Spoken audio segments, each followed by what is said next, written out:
Listen to part of a lecture in a philosophy class. Okay, another ancient Greek philosopher we need to discuss is Aristotle. Aristotle's ethical theory. What Aristotle's ethical theory is all about is this. He's trying to show you how to be happy, what true happiness is. Now, why is he interested in human happiness?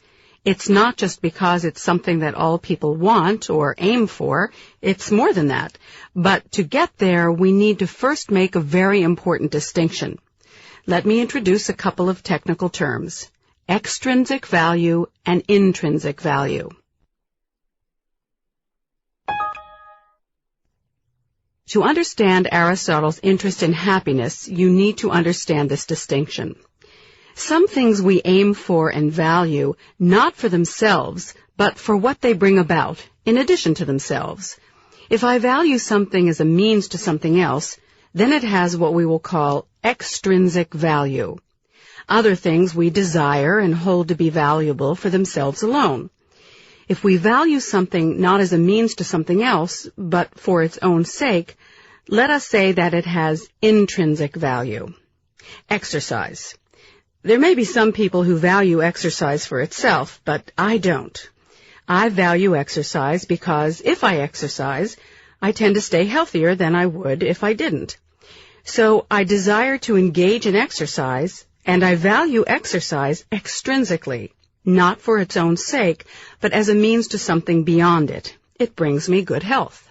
Health. Why do I value good health? Well, here it gets a little more complicated for me. Health is important for me because I can't do other things I want to do, play music, teach philosophy, if I'm ill. So health is important to me, has value to me as a means to a productive life. But health is also important to me because I just kind of like to be healthy. It feels good. It's pleasant to be healthy, unpleasant not to be.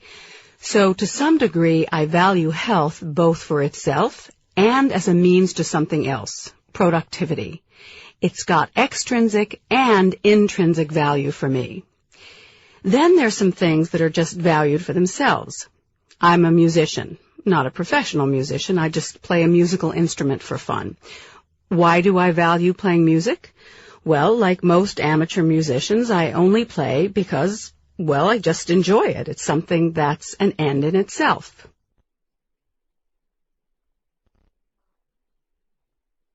Now, something else I value is teaching. Why? Well, it brings in a modest income, but I could make more money doing other things. I'd do it even if they didn't pay me. I just enjoy teaching. In that sense, it's an end to itself. But teaching's not something that has intrinsic value for all people. And that's true generally. Most things that are enjoyed in and of themselves vary from person to person. Some people value teaching intrinsically, but others don't. So how does all this relate to human happiness? Well, Aristotle asks, is there something that all human beings value, and value only intrinsically, for its own sake and only for its own sake? If you could find such a thing, that would be the universal final good, or truly the ultimate purpose or goal for all human beings. Aristotle thought the answer was yes. What is it? Happiness. Everyone will agree, he argues, that happiness is the ultimate end, to be valued for itself, and really only for itself. For what other purpose is there in being happy? What does it yield? The attainment of happiness becomes the ultimate or highest good for Aristotle. The next question that Aristotle raises is, what is happiness? We all want it, we all desire it, we all seek it. It's the goal we have in life. But what is it? How do we find it? Here, he notes, with some frustration, people disagree.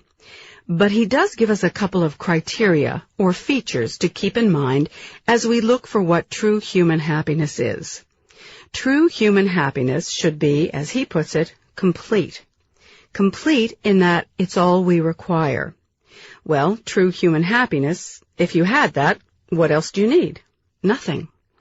And second, true happiness should be something that I can obtain on my own. I shouldn't have to rely on other people for it. Many people value fame and seek fame. Fame for them becomes the goal, but according to Aristotle, this won't work either, because fame depends altogether too much on other people.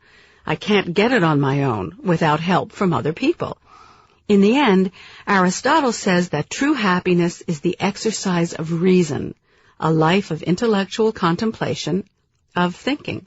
So let's see how he comes to. What is the main purpose of the lecture?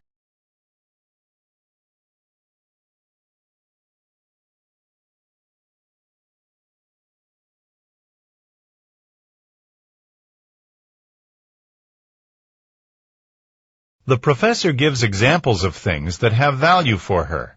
Indicate for each example what type of value it has for her.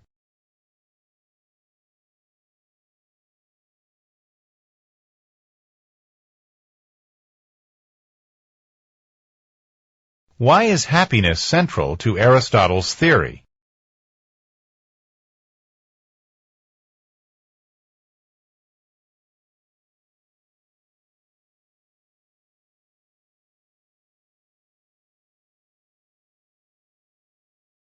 According to the professor, why does Aristotle think that fame cannot provide true happiness?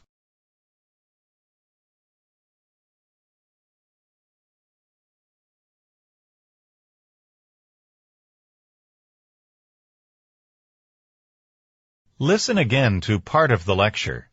Then answer the question. Now, something else I value is teaching. Why? Well, it brings in a modest income, but I could make more money doing other things. What does the professor mean when she says this? Well, it brings in a modest income, but I could make more money doing other things.